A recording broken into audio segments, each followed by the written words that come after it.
A warm welcome to everyone. Myself, Dr. Neelam Gada.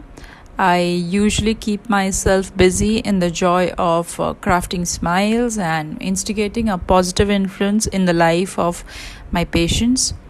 Before I start, I would like to thank Indian Academy of Clinical and Dental Genetics and Dr. Gargi for giving me this wonderful opportunity to present regarding this noble cause. As I say it, the gift of life. So today I am going to tell you that I have decided to give the gift of life. No, I am not God, but I am a registered organ donor and I have decided to save lives even after I die. So, in our country, we start everything with Om Ganeshaya Namaha. But today, the Lord is here not to mark an auspicious beginning, but to represent the very first case of organ transplant. We indeed have a very wonderful and a rich history. So, just to check in the audience, is anybody willing to give their lungs for 90 lakhs? No? No one? Okay. So if I raise it to 2 CR, still no one. Let's raise it to 4 crores. Still no one. Yeah, my husband had told me that I should start with at least 5 CR. No, don't worry. I am not here to make you give up your organs right away. But at least with this, it's proven for sure that your organs are so very much valuable and precious. So if all of us leave behind a will to distribute our precious assets like gold or property or any such physical assets, so that it is divided among our heir as per our choice and will, don't you think we should also distribute our precious organs and give it to the needy? If they can probably save around 8 lives and improve the lifestyle of more than 50 people? So, here is the $1 million question, that is there life after death? What do you think? In my opinion, I believe that yes, there is life after death. Death is only a closure for this physical body, but it is the soul that continues to live. So we all know that after death, it is only the soul that transcends from earth to heaven or hell, or into any other form of life anywhere in the universe, in a perpetual circle of birth and rebirth. All our karma are actually associated with the spiritual soul and not with the physical body. So what happens to the physical body or the organs or the eyes or the skin? So what do we do with the body? We either burn them or we bury it. Either ways, the body decomposes or is converted into ashes. In just a matter of few hours, can you believe it, the organs that we so very much value at this moment is converted into a waste in a matter of few hours. Do you think that the precious organs that we value so much deserve to go into the dustbin, which can actually go into somebody else's body, giving them the gift of life? Obviously, the heaven or the hell, they don't need these organs. So there is no point taking them there. Instead, you can give it here itself to someone who is so much in need and deserves to get a second chance to life, and give yourself actually a VIP pass for heaven by doing such a great and a noble deed. So, what is actually organ donation? When a person allows removal of their organ to be transplanted to other person while the donor is either alive or when he is dead. However, it has to be done legally and with full consent of the person who is alive, or when dead, with the consent of the family. donation can actually be obtained either from a live person or a recently dead person, in which the organs which are healthy are removed from the donor and is transplanted into a person who is suffering from end stage organ failure. So, actually, who can donate? A person of any age or any religion can donate. When the person is alive, he has to be healthy, and then he can donate. A recently dead person can donate. The death can be either due to cardiac death or brain death. Some people automatically rule themselves out as a donor, thinking that I am old, who would want my organs? But that's not true. Also, all religions support organ donation. Whether you read a Bible or a Quran or Bhagavad Gita, all believe in charity, donation, kindness, humanity, and with organ donation as an act of love and helping your fellow beings. It is approved by all the religions. So, first, we will go through the donations that can be done while we are alive, like donations that you and I can do at the moment. There are certain organs and there are certain tissues that can be donated while we are alive. One kidney among organs is one kidney. Yes, when you are alive, you can easily survive on one kidney while donating the other one. God has been over generous when He gave us our kidneys. Ideally speaking, 1/3 or one kidney is enough for us to sustain. Meanwhile, liver got the magical vows from God.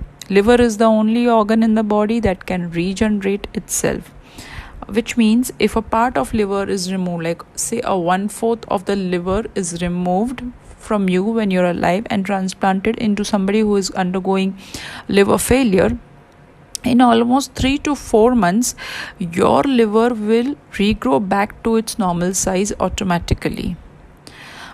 Other parts which can be donated are a part of the lung or a part of the pancreas or a part of the intestine. Even uterus can be now transplanted. That's the recent advances that science has made. Uterus transplant is the most recent advances. The first successful case was done in Sweden in 2014, while 6 to 7 cases have been done in India, in Pune itself. Uterus transplants are done when a female has, say, no or diseased uterus. For them, the only option to have a child is to either through surrogacy or adoption.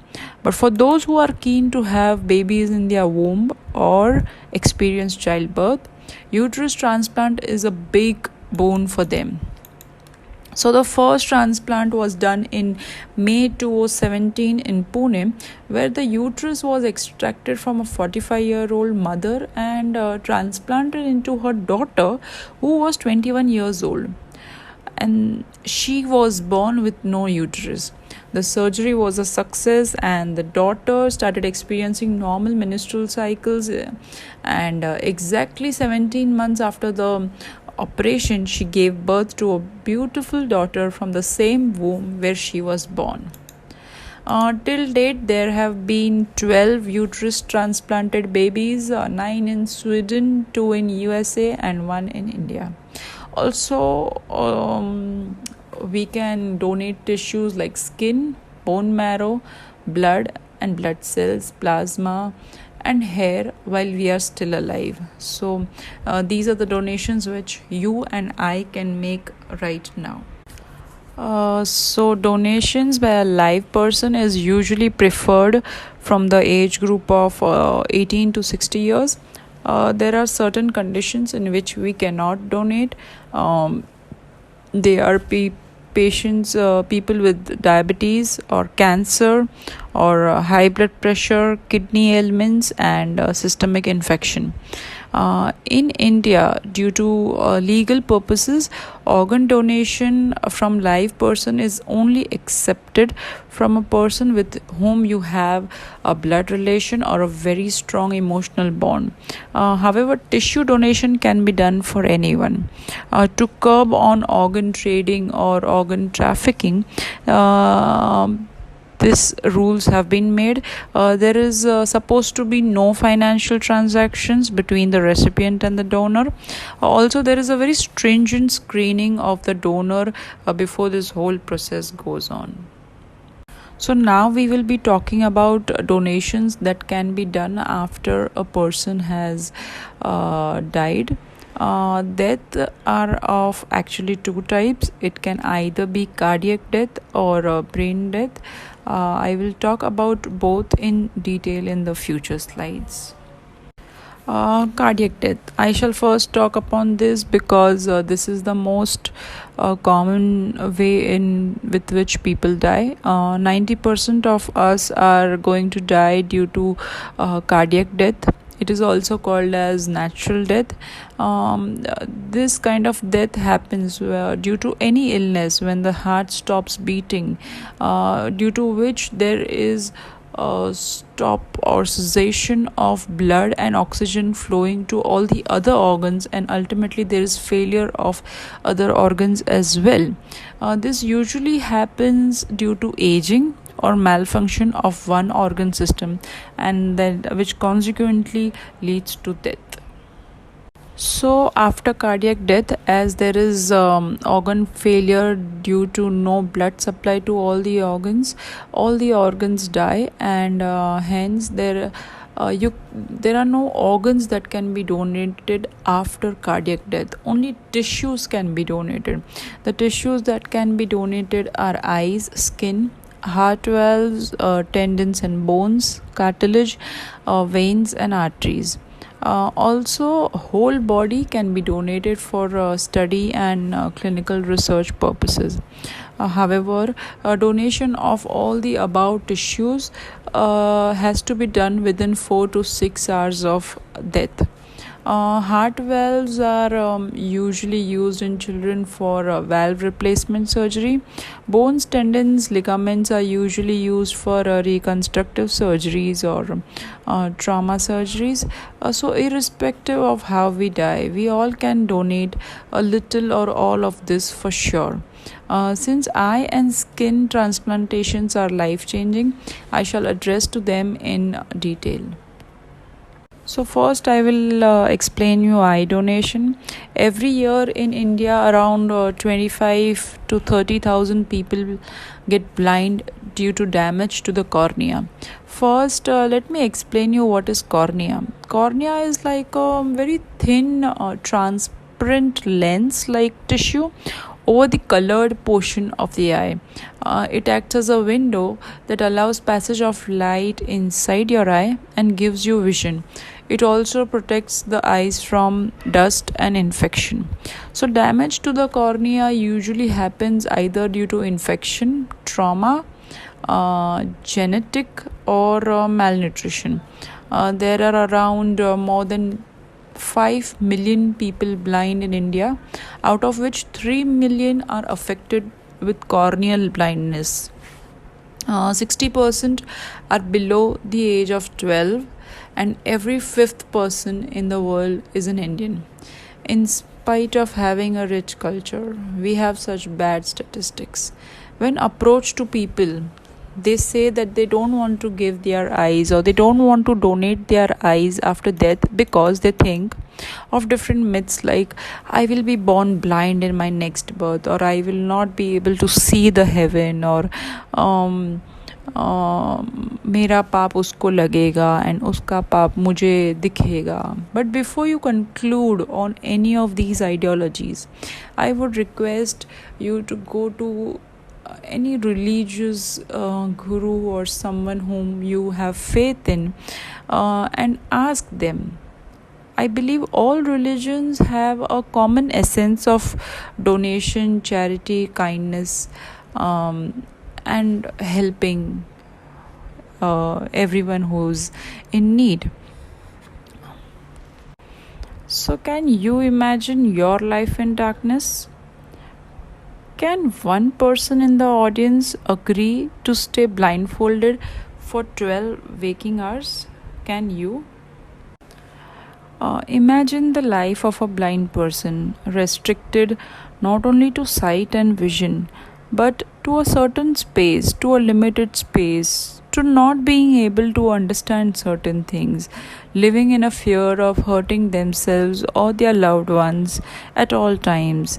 They are handicapped towards learning and growth too.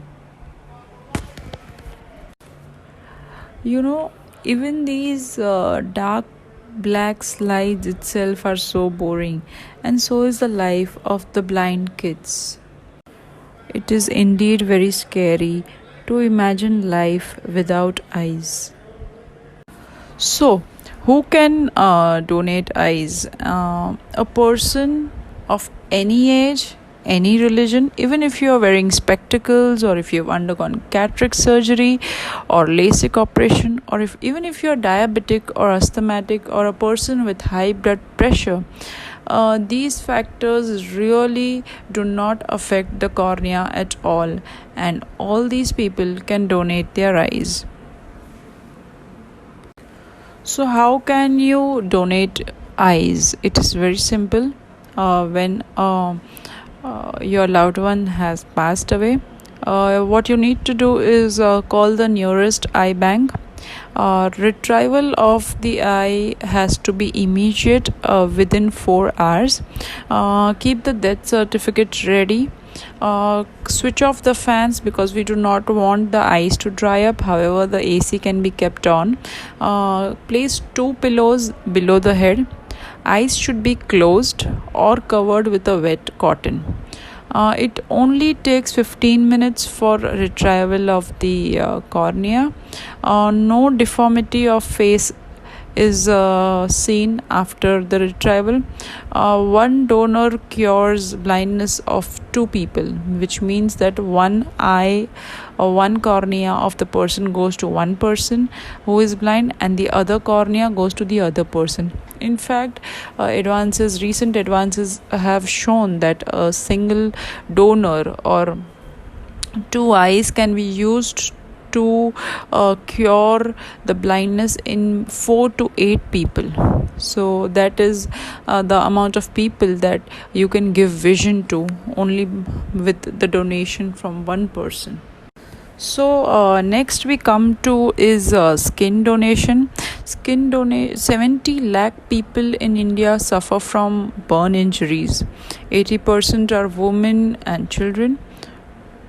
Burns is a very painful condition. We all know it. Not only there is a physical injury, but a mental and emotional injury as well that takes years to heal. Skin grafting, that is obtained from skin donated from diseased people, help healing to a very great extent. So these skin grafts can be used for healing of burns in trauma cases, for acid attack victims, for cases of accidents, skin infection, diabetics who have ulcers, or skin gangrene. Skin graft helps in healing to a very great extent. So this is Lakshmi. I am sure most of you must be knowing her by now. She is an acid attack survivor. She was attacked at the age of 15 by a 32-year-old man. She is now a TV host and founder of the campaign Stop Sale Acid. She has started a new campaign on skin donation awareness throughout India from June 2019 onwards. There is also a film named Chappak, based on her life story, starring Deepika Padukone, which was released early in this year. So skin donations is something which has not picked up a lot of awareness, and she is involved in doing that to a very great extent. So again, who can donate and who cannot donate? Anybody over the age of 18 years, of any gender, any religion, absolutely there is no matching of blood or anything required. Body color or tone really doesn't matter. Even old wrinkled skin can be used, as it is ultimately processed and a mesh is made. The mesh serves as a biological bandage or a natural dressing for the wounds to heal. There are few cases who cannot donate skin, few of them being skin cancer, skin infection, HIV, hepatitis B, and hepatitis C. So let's see how is skin donation done. Skin recovery team is to be called within 4 hours of death. It doesn't take more than 45 minutes. They take only a very thin layer, or the top two epithelial layers, from only the thighs and the back. Also, the part from where the skin has been obtained is very nicely and neatly bandaged back. There is no bleeding at all, and there is no disfigurement of the body. This is one of the main concern that needs to be cleared, that many people think that skin donation will make the body look so gross or ugly, but that is not the case at all. With all due respect, the body is again wrapped into bandages, and obviously we have a white cloth or any other cloth over the body, so it doesn't end up in any gross things. So here we can see how this is the skin graft or the meshwork that has been made out of the skin of a donor. It is then nicely sutured on the wound. Gradually it is absorbable, since it is natural. It gradually is absorbed by the skin. It helps as a natural dressing. Because of this meshwork, the healing is very fast. It causes less pain. There is less chances of infection and minimal scarring.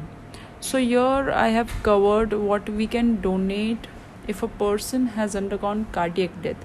Remember, 90% of us are going to undergo cardiac death due to aging or any other organ failure. So next I come to is brain death. So here we come to the most important part of this course, donation by brain dead people. Donation from brain dead people can almost save up to 8 lives and much more beyond that, because when you are saving life of 8 people, you are actually impacting the life of their entire families. So where and when do we find people with brain dead?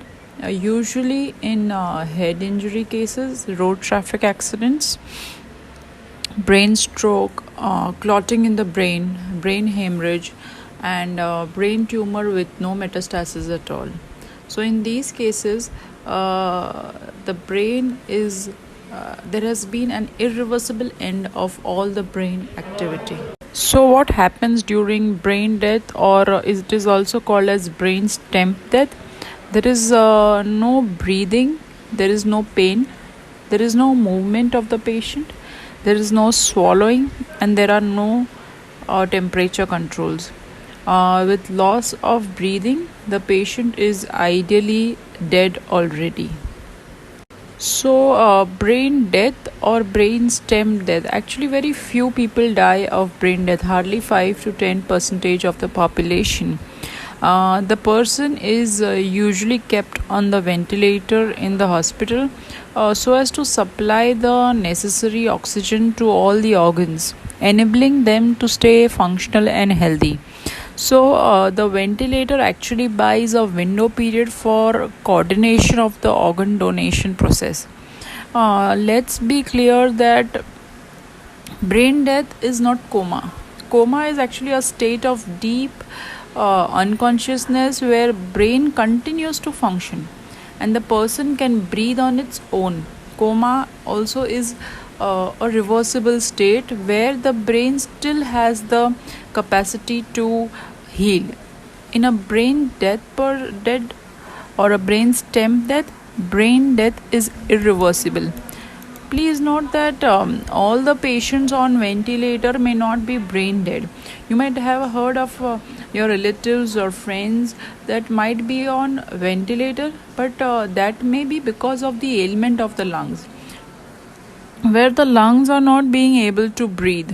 In brain dead patients, the lungs are actually perfectly fine. In fact, the lungs are also harvested for transplanting in another patient, but the respiratory control of the brain is lost. So the ventilator continues to send signals to the lung to keep pumping and give oxygen to all the other organs so that they don't undergo any decomposition or failure, and the organs can be harvested for the purpose of transplanting into the recipient.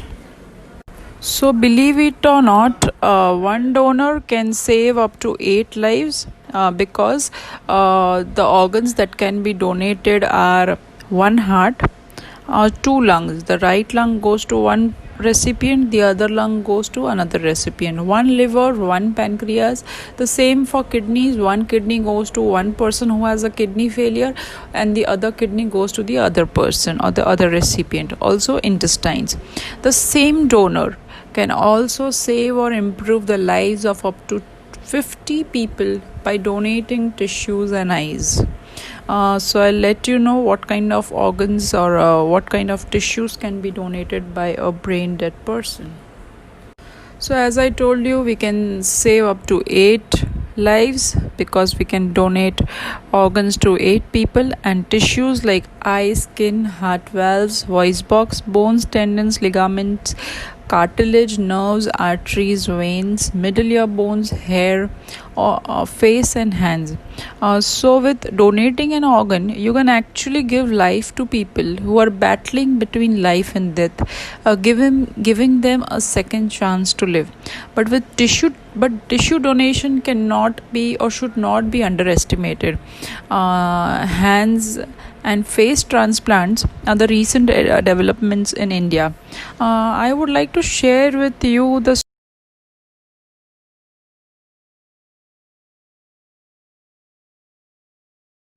So why should we donate organs? In few of my previous slides, I have mentioned the statistics that how high is the demand and the supply is so less. Every hour there are more than 4 people that are added to the waiting list, and 17 people lose their fight each day waiting for an organ. So why there is less supply? Lack of awareness. That is why I am over here to spread awareness about it. There is no awareness of the value of organ donation and its importance. Now that you are aware of the facts and figures, it will be easy for you to make an informed choice. But were I to do this presentation, well, someone from your family has just passed away or has become brain dead. Brain death usually comes as a sudden shock. There is a complete panic and grief and denial. The emotional breakdown doesn't accept this concept. So deciding and discussing your decision in a sound state of mind would be difficult. But now that you know all of this, it is very easy for you to make a decision when or if at all in the future you have to make one. Family denies due to not knowing the wish of the patient, or thinking that there will be a lot of disfigurement, lot of bleeding, lot of pain to the patient, or they do not want to wait until the transplantation process is over. They want to immediately have the body and go ahead with the cremation process, or sometimes because of religious beliefs Families also deny, thinking that the patient has suffered enough and they can't let the patient go through more cuts in the body. Family feels that this hospital or God did not help our loved ones. Why should we help someone? So there are many such thought processes other than legal aspects. Media reports and scandals, people think that maybe the organs are going to be sold, or there is fear about certain things. There are many myths around it, and that is why awareness and making an informed choice is very important. So, to curb commercialization or organ trafficking or professional donation, and also to promote organ donation, this noble cause is completely under legal terms now, where the Transplantation of Human Organ Acts 1994 has come up in India. Every transplant is controlled by the government at the central level. Whether you are the recipient or if you are the donor, the control is at the apex level, at the central level. There are many centers in every region, in every state, in every zones that control the transplant procedure. Let me explain you in the next slide regarding the hierarchy of these organizations, all of which are associated with organ donation and tissue donation. So the Transplant of Human Organs Act is managed and organized at different levels. They have their offices at national level, which in India is at New Delhi.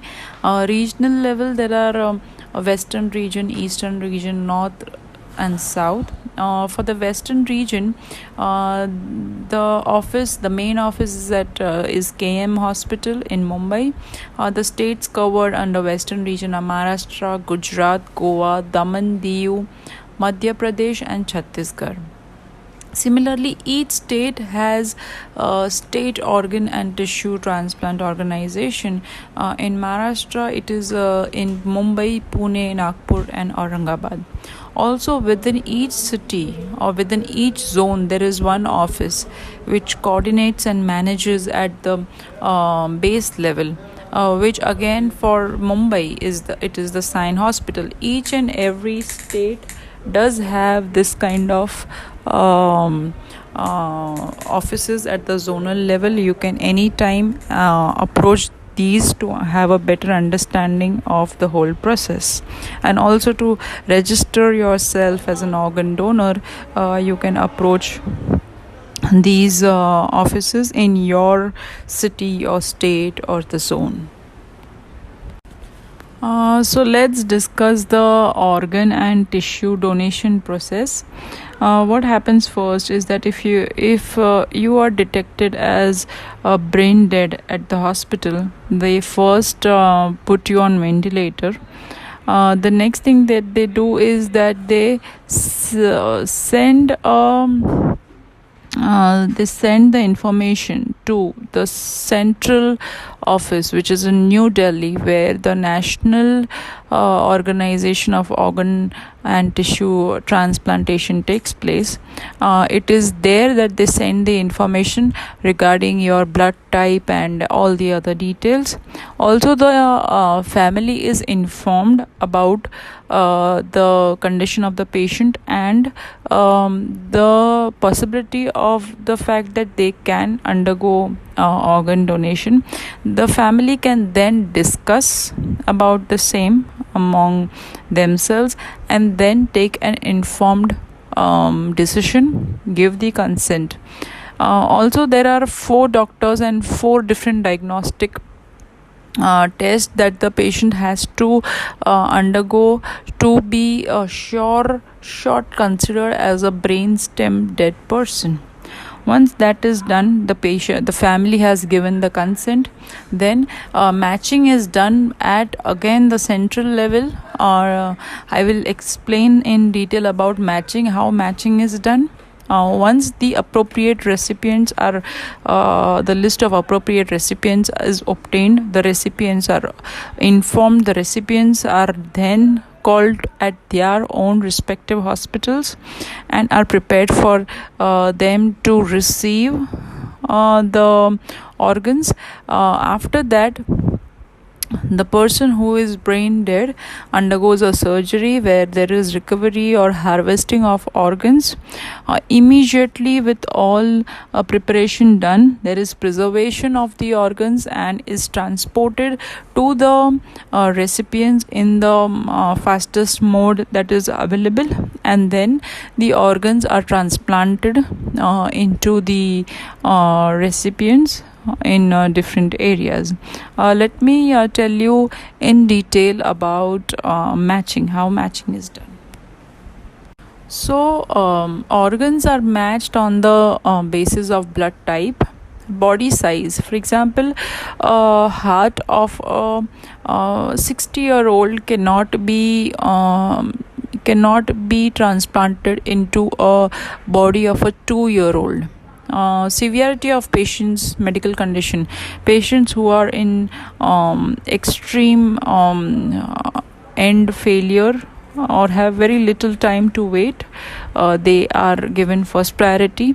Also, the distance between the recipient and donor. For example, if the donor is in Mumbai and if there are 2 recipients, where all the other matching factors remain constant. If one recipient is in Pune and the other is in Delhi, the one in Pune, the one who is closer to Bombay, is given the first priority. Also, the recipient availability sometimes matters. There is one interesting fact that I would like to tell you is that the hospital in which the organs are harvested, that hospital gets at least 1 kidney. So when you register yourself at the hospital, they first go through the hospital list and 1 kidney goes to the same hospital. If there is no match to a kidney, then the next organ is considered is the liver or any other organ.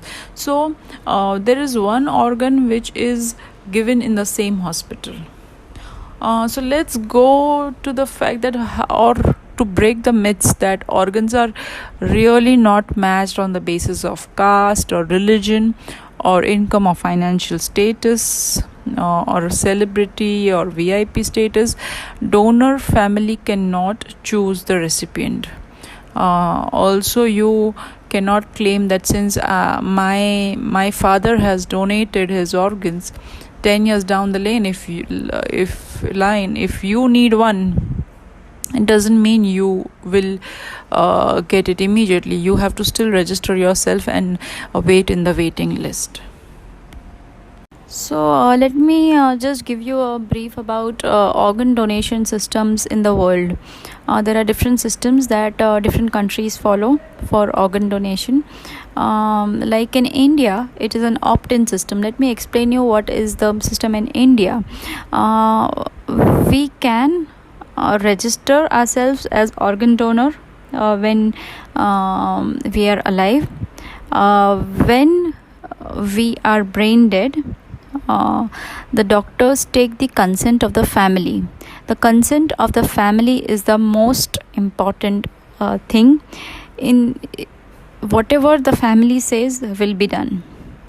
So if you have opted in for it, or you have registered for organ donation, we assume that you have told the family that you want to do organ donation. So this is called the opt-in system. However, I would like to repeat that the family consent plays an important role. For example, in case if you have registered yourself as organ donor, but at the time when the consent is asked by the family, and if they deny, your organs will not be harvested. So there are systems like opt-out system, where it is in Spain you have soft opt-out system, where by the age of around 18 to 21 you are expected to register yourself as organ donor.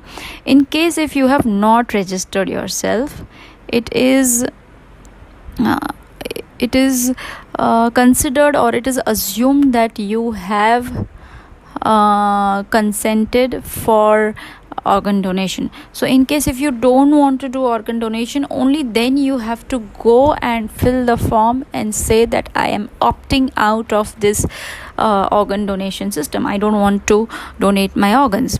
In case if you have not filled the form or done anything, it is automatically assumed that you have opted in for organ donation. Why is it called soft opt-out system? Is because still in countries like Spain and Austria, the family consent matters.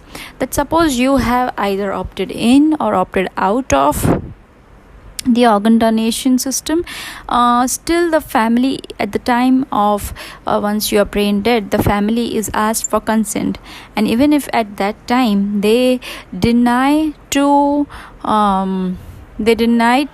donate your organs, their feelings or their decision is completely respected. In contrast to hard opt-out system, where family consent is not given importance. Once you have registered yourself as organ donor, or if you have not filled any form or anything, then you are assumed that you are in for organ donation, and family consent is either not obtained, or even if they say or no, it is not given any importance. Driver's license in New Zealand, once you apply for driver's license, at that very moment you are asked whether do you want to donate your organs or not. So your driver's license itself has that information. In Israel they have a different policy where in case if you don't opt in for organ donation, the rule says that if at all that you need in future, you will not even get it. In countries like Iran, organ trade is legal.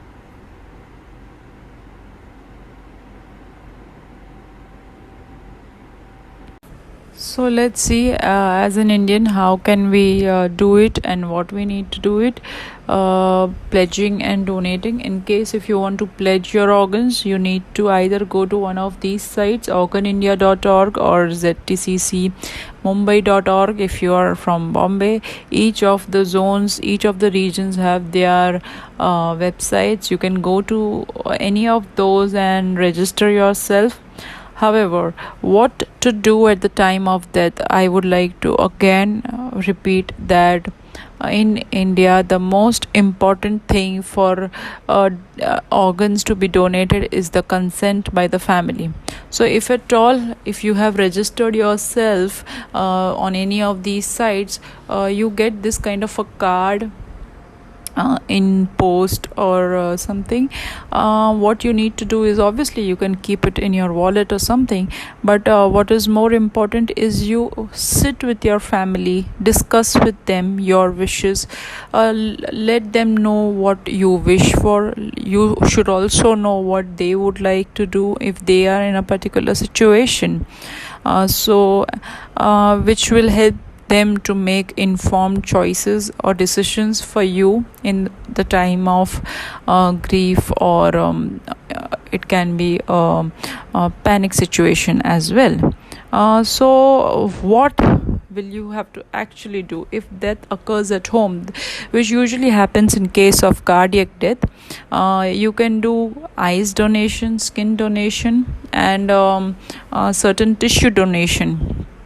For eye donation, there are many eye banks all over India. Call any eye bank or the one which is nearest to you.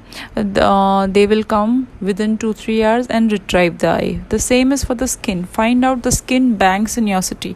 There are much fewer skin banks rather than eye banks in each of the cities, but still you need to find out and call them within an hour or two. In case if you want to donate any tissue, you can call ZTCC office in your zone and they will manage everything for you. Suppose if the death occurs in the hospital, which can be the case in either cardiac or brain death, inform the hospital about your wishes, that what you would like to donate. They will coordinate and manage everything, or else you can call the zonal transplant coordination office in your city. uh, they would definitely manage everything for you. So, this is another type of a card that you receive from the Zonal Transplant Coordination Center once you register yourself. They clearly mention that let your relatives know your wishes. There are many celebrities that have pledged to donate their organs, and they promote organ donation awareness. Here is one more beautiful video that I would like to show you, that how much is the satisfaction that you get in actually saving somebody's life at no loss of your own.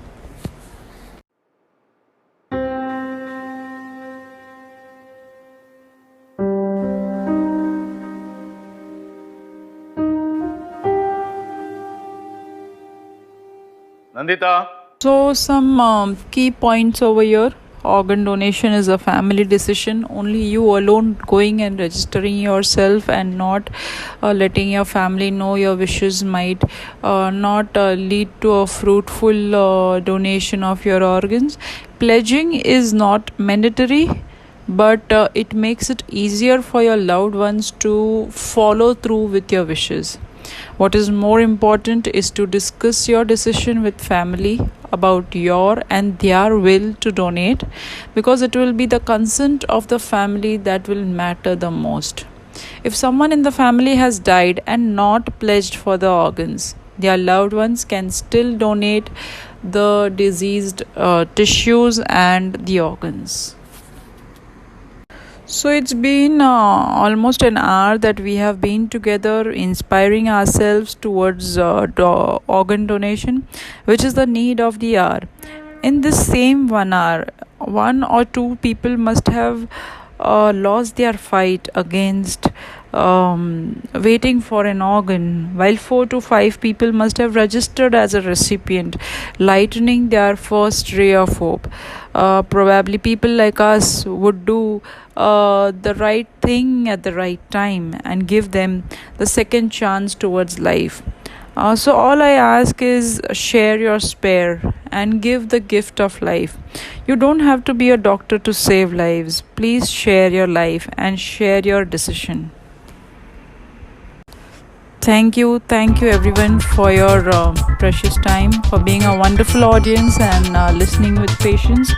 If you have any query, doubt, or curiosity regarding anything that I might not have described in detail here, please do connect with me now or later. Would be happy to help today and forever. Thank you so much.